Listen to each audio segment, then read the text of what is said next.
Voici le GAN 356M. C'est le cube qui a été mon main pendant beaucoup de temps. Mais on peut pas dire que ce soit un cube très récent, il est sorti quoi, il y a quelques années, je sais pas vraiment. Et même si c'est un bon cube, je trouve que je devrais changer. Donc c'est pour ça que j'ai acheté un tout nouveau 3x3. Honnêtement, je suis super impatient de l'ouvrir parce que je l'ai attendu pas mal de temps, c'est un cube que je voulais vraiment.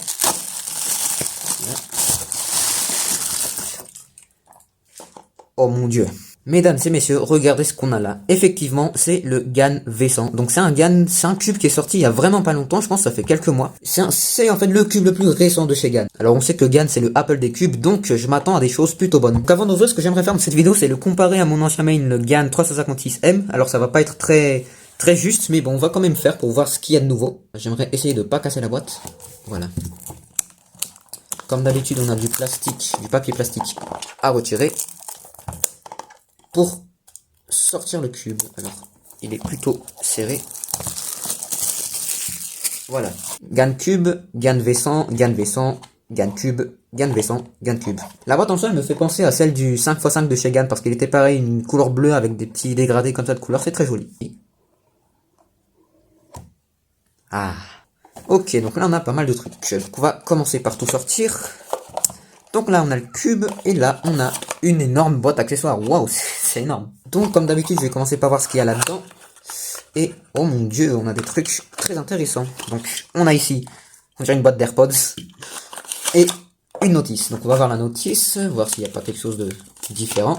Ah ça c'est bien, c'est pas la notice qui t'apprend à résoudre le cube, non, c'est la notice qui te montre comment utiliser le système d'ajustement double. Parce que oui, ce cube a un système d'ajustement double. Donc là on va voir ce qu'il y a.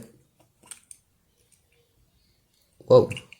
Oh, ça fait comme le GAN 16, je crois qu'il y avait genre un petit outil comme ça pour enlever les centres. Voilà, donc là on voit mieux. Donc honnêtement, je sais pas trop comment on utilise ça. On verra après. Et là on a ça. Donc ça doit être pour le système d'ajustement double et ça c'est juste un petit capuchon. Voilà. Et l'heure est venue d'ouvrir le cube. C'est parti. Waouh, c'est exactement la même boîte que le Scube. Et là on a le cube. Donc la petite boîte elle est parfaite, hein. J'aime bien, je vais la garder. Et mesdames et messieurs, oh mon dieu. Il est C'est de l'UV en plus. Donc c'est le premier cube maglev et UV, parce que je crois que c'est le maglev aussi, parce que je crois qu'il y avait que maglev, il n'y avait pas l'autre version, là, la salle de ressort. Donc c'est mon premier cube UV et maglev de ma collection. C'est vraiment super cool. Là j'entre carrément dans une nouvelle génération. Donc pour ceux qui savent pas, l'UV c'est quoi? C'est tout simplement qu'ils ont une couche qui rajoute sur le cube un genre de vernis pour pas que le cube te glisse des mains. Donc on peut voir qu'il y a... C'est pas mal. Alors qu'avec les versions comme ça qui sont plus mat, ça a tendance à glisser des mains. Donc c'est très bien. Donc en soi les couleurs elles sont géniales. Je sais pas si c'est exactement les mêmes qu'ici, on va voir. Si c'est presque les mêmes, mais avec le côté UV ça rend les trucs un petit peu plus flashy, plus fluo, c'est très joli. La taille, il est vraiment plus petit, je crois que ce cube il était de 55 mm. Bon, il est de 55 mm alors que celui-là que j'utilisais, le GAN 356M, et la majorité des cubes aujourd'hui sont de 56 mm.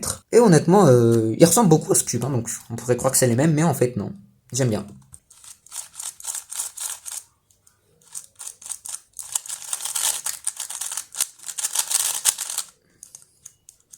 Waouh, les aimants. Les aimants, ils sont vraiment... Oh! What? Oh! Quoi? Attends. What? T'es en train de me dire que le cube, il peut pas se désaligner, regardez ça? Oh, bon, il peut... Non, regardez, il peut pas se désaligner. Jusqu'à où ça va, on va voir. Ligne avec ligne. Donc ça veut dire que le corner cutting inverse, on peut pas le faire, parce que de toute façon, ça va revenir tout seul, regardez ça. Là, je fais rien. What? On va voir s'il va plus loin. Non, donc je pense que ça va rester ligne avec ligne, mais là, juste, je fais ça. Hop, et ça revient tout seul. What? On va voir le corner cutting tout court. Mais je peux même pas le faire, parce que regarde, ça revient tout seul. Ah, voilà. Ouais, donc il a, comme j'imaginais, un bon corner cutting. Mais waouh, ça, je m'y attendais vraiment pas. Oh, c'est ouvert, voilà. C'est surtout des couches, ça? Bah oui, évidemment. What? Donc effectivement, pour les permutations, c'était pas moi le problème, c'était vraiment le cube. Parce que regardez, si je fais la même chose ici, ça bloque trop. Alors que là, je viens de faire ça et vous avez vu, c'était tout fluide. Donc je n'étais pas le problème. Ça me soulage déjà un peu. Wow, mais vraiment... Waouh, il a supéré mes doutes que j'avais sur lui, vraiment, c'est un cube super bon. Et ce qui m'a plu, c'est surtout ça. Parce que je pense qu'il a aussi des aimants internes, donc on va voir les pièces internes, on va voir. Donc cette fois, il a un intérieur noir, alors que sur mon ancien main, il avait un intérieur blanc. Donc on va voir le système d'ajustement. Donc je pense que ça, c'est pour enlever le centre. Alors comment faire, je sais pas trop. Je vois juste qu'ils mettent ça là et qu'ils appuient, je crois, c'est ça. Ah oui, c'est ça. On va voir. Ok, et c'est du maglev, let's go. Donc effectivement, c'est mon premier cube UV maglev que j'ai dans ma collection. Ça me rend très heureux. Donc on a deux parties. Je crois qu'on a ici une petite roue et après on a le genre d'engrenage ici. Donc je vais essayer de voir à quoi ça sert. Et donc apparemment celui d'en bas c'est pour l'attention. Donc on va essayer en premier l'attention. Donc il y a deux côtés. Donc je suppose que celui pour l'attention c'est celui-là. Ouais, donc on va voir. Donc en tout il y a 1, 2, 3, 4, 5. Attends, fais voir. Alors le problème c'est que comment je sais sur quelle tension il est pour l'instant. Je vais voir s'ils disent pas quelque chose comme ça. Ah ok, donc apparemment il y a un petit truc ici qui te dit sur quel setting il est. On va voir, c'est une petite genre... C'est ça? Je sais pas si vous arrivez à voir. Parce qu'en plus, comme l'intérieur est noir, on voit pas grand chose. Mais ici, je vois comme si c'était un petit truc qui pointait vers le 8. Donc je suppose qu'il est sur le 8. Et en tout, il y en a 12. Donc on va essayer le numéro 1. On va voir, je crois que c'est la tension la plus basse. Donc on va essayer le 1. 9, 10, 11, 12. 1, voilà. Ah ouais, non, d'accord. Donc le 1, c'est vraiment pour que... Regardez ça. Il s'allume tout seul. Regardez. C'est un truc de malade. Ok, donc le 1 c'est vraiment la plus loose. Je vais essayer de la mettre sur le 12 pour voir parce que je trouve qu'il était un petit peu instable tout à l'heure quand j'ai testé. 2, 3, 4, 5, 6, 7, 8. Ouais. 9, 10, 11, 12. On va voir. Ok, donc c'est déjà un petit peu mieux. Je crois que je vais tous les mettre sur 12.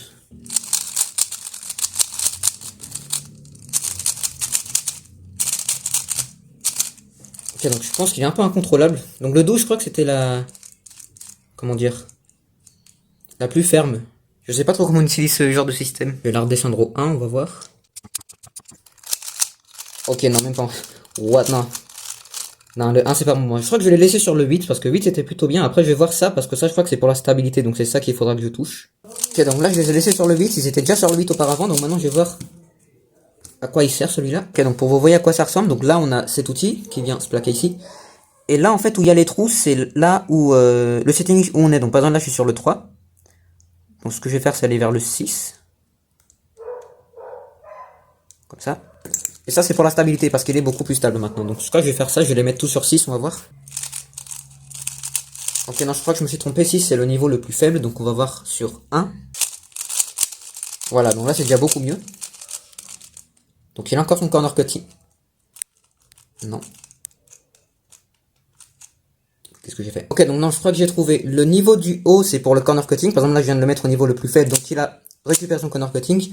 Et celui du bas pour la stabilité. Donc je vais essayer de jouer avec celui du bas, on va voir. Voilà, donc là je le sens beaucoup plus stable. Mais il a encore son corner cutting. Donc je pense que je vais le laisser comme ça pour l'instant. Et je vais continuer de changer s'il y en a besoin plus tard. Voilà, donc avant de remettre les centres, on peut voir que ça change beaucoup du système que j'avais avant. Où c'était juste un petit geste comme ça, tout court. Et là maintenant j'ai déjà beaucoup plus de possibilités de customisation. Et donc là on peut très bien apprécier le maglev. On peut voir c'est le petit aimant qu'il y a là en dessous. Mon tout premier cube maglev, waouh, c'est fou. Ok, donc maintenant qu'on a vu le noyau, j'aimerais voir le mécanisme interne, voir. Donc on peut voir que les pièces elles sont beaucoup très différentes. On va voir avec les anciennes. On peut voir que les aimants sur ceux d'anciens ils étaient jaunes, alors que là ils ont juste gardé une couleur transparente un peu bleue. On peut voir la différence, hein, c'est vraiment des pièces même plus travaillées sur celui-là je trouve. Et donc les coins, c'est bien ce que je me disais, on a ici un petit aimant. C'est très bizarre l'aimant. On a ici un petit aimant, ce que j'avais pas ici, donc on n'avait pas de noyau magnétique sur le GAN 356M.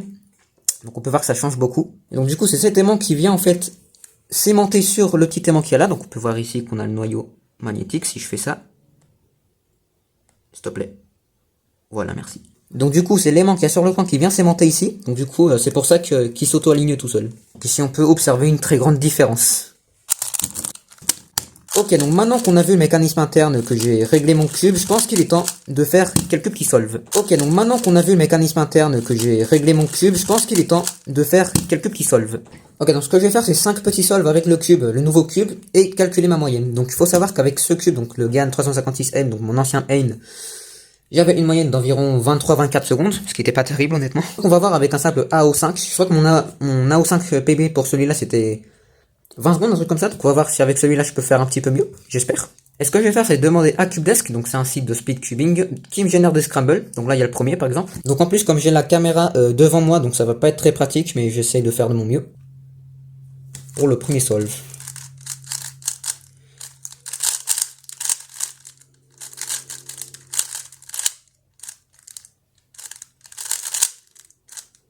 Ah, j'ai cru que c'était l'autre.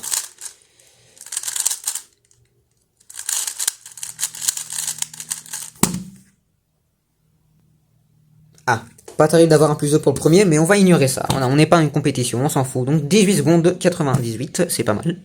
J'espère.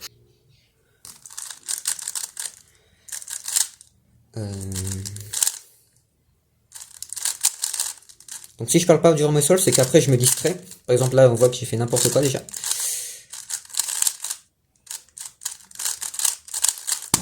Ok, déjà beaucoup mieux, le F2 c'était n'importe quoi. Mais 16 secondes, waouh, je suis content.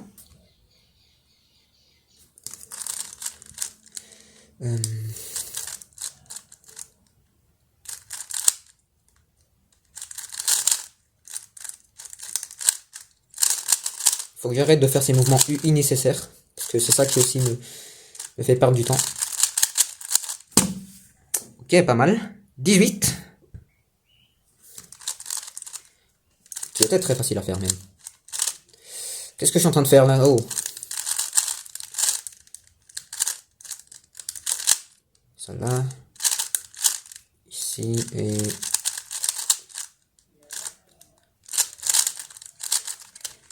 Faut que si je m'entraîne avec mes finger tricks. Ok, 23. C'est ce que je me disais. Donc comme vous pouvez le constater, je suis vraiment un cubeur très instable. Je passe de 16 à 23, c'est... D'accord, c'est pas grave. C'est pas ça qui va me ruiner. En tout cas, j'espère pas. C'était déjà un petit peu mieux.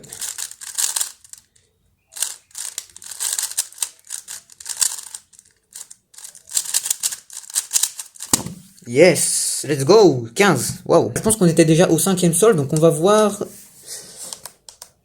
Moment de vérité. Ah, j'ai cru que c'était un 11, mais non, c'est un 17. 17, wow. Cool. Je crois que c'est un nouveau PB, ça. 17, 8, 7, 8. Donc je suis vraiment très content avec ça. Si c'était pas à cause du solve 23 secondes que j'avais fait, ça aurait pu être encore moins. Un truc que je viens de me rendre compte, c'est qu'il est super léger le cube. Alors qu'il a quand même pas mal d'autres choses. Parce que celui-là, il est quand même beaucoup plus lourd, ouais. Celui-là, il est vraiment très léger. Tiens, on va calculer combien d'aimants il a. Donc pour le 356, il a 48 aimants. Donc il y en a 3 par coin et 2 par arête. Donc celui-là, il y en a beaucoup plus. On va calculer. Donc en tout, on a 4 aimants par coin. Donc il y en a 3 sur le coin et 1 sur la petite partie que je vous ai montré tout à l'heure. Donc on va faire 4 fois. Et il y a combien de coins? Il y a 8 coins. Après pour les arêtes, il y en a 2. Je crois qu'il n'y en avait que 2 pour les arêtes. Il n'y a que ceux qui sont là. Ouais. Donc on va mettre plus 2 fois 12 parce qu'il y a 12 arêtes. Et maintenant, il y a aussi les maglevs, donc on va faire 2 fois 6, plus 2 fois 6, parce qu'il y a 6 centres. Et le corps magnétique, donc je pense qu'il y en a 8 aussi des aimants, plus 8, ce qui lui donnerait un total de 76 aimants, contre 48. C'est vraiment une grande différence. Et malgré ça, il est quand même super léger. Je sais pas si c'est à cause de la taille qui a diminué, je pense pas, je sais pas. Il s'aligne tout seul. C'est un truc de malade. Donc, officiellement, mon nouveau main. Pardon. Je sais que j'ai passé beaucoup de temps avec toi, mais c'était le moment de changer un peu. Je suis désolé. Voilà, donc mon nouveau main pour 2026, 2027, et ainsi de suite. Je sais pas. Je pense pas le changer parce que j'ai pas trop envie de dépenser d'argent inutilement alors que j'ai déjà un très bon cube. Donc je pense que celui-là, il va rester encore plus longtemps. Ok, donc voilà, de mon côté, c'est tout ce que j'avais à vous dire. J'espère que ça vous a plu. Si c'est le cas, n'oubliez pas de liker et de vous abonner. Je vous dis à très bientôt à tous et à toutes. Ciao.